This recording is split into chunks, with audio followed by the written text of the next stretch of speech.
लगभग 3 दिवसीय का राष्ट्रीय उत्सव समिति द्वारा आयोजन की तैयारी चल रही है। बाकी कवि सम्मेलन, सांस्कृतिक कार्यक्रम और दशहरा का जो है लगातार तैयारी चल रही है अपने स्तर से। हमारे समिति के पदाधिकारी आदरणीय अध्यक्ष तथागत पांडे जी स्वर्गीय विजय पांडे के पुत्र हैं और लगातार 2 वर्ष जो था एक छोटे रूप में करते थे, क्योंकि प्रोटोकॉल कोरोना काल को देखते हुए और इस समय प्रशासन स्तर से सहमति मिली है और इस समय भव्य रूप से आयोजन करने का निर्णय लिया गया है समिति द्वारा।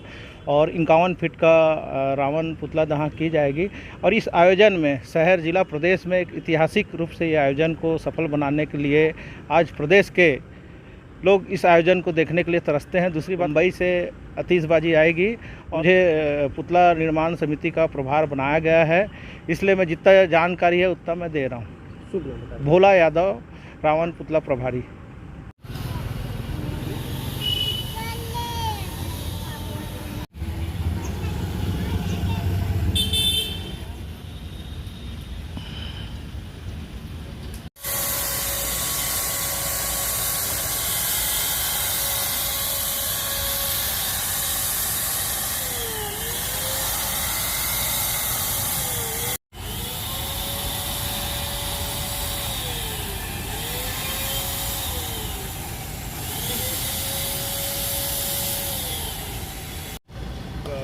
चालू है।